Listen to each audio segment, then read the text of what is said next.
Bon, il y a le Bugarache, le Bézu, tous les autres monts des Pyrénées. Et puis tu peux imaginer tout ce paysage avec ses bosses, avec ses creux. Tu enlèves les cultures, tu enlèves les vignes, tu mets des forêts. Et à partir de ce moment-là, tu vas avoir une autre perspective des Pyrénées dans leur cadre vraiment naturel tel que pouvaient le voir, tel que pouvaient le vivre les anciens. Et là, dans la nature, on peut voir plein de choses. Par le côté féminin, c'est là où on va pouvoir voir tout ça.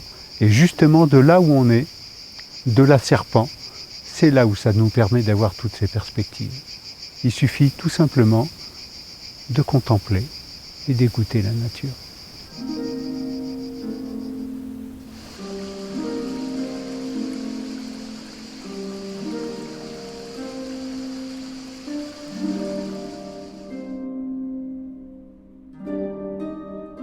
Regardez, la serpente, au féminin.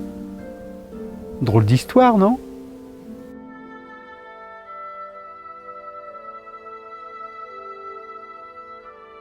La légende de Pyrène remonte à la nuit des temps pyrénéens.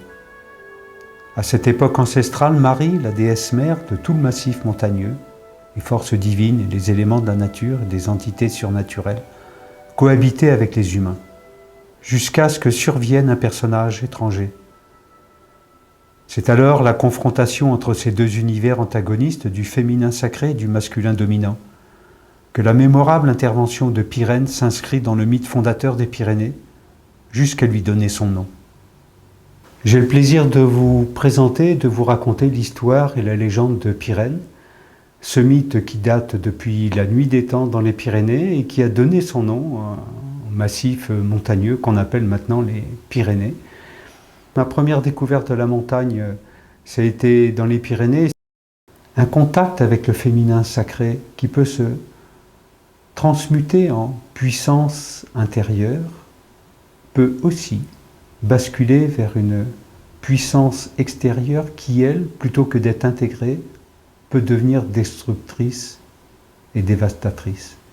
Donc on est en phase et en face d'une énergie qui est extrêmement puissante et que par déclinaison, on peut le voir dans notre vie quotidienne ou dans la vie quotidienne de certaines personnes, donc on va dire d'un point de vue humain, et qui existe aussi d'un point de vue divin. Et donc Héraclès, dans son histoire, après sa 10e épreuve, donc, dans les mythes, il n'y a jamais de morale, mais le contenu permet d'accéder à des états de conscience que chacun capte à sa manière, là où il est, dans sa vie.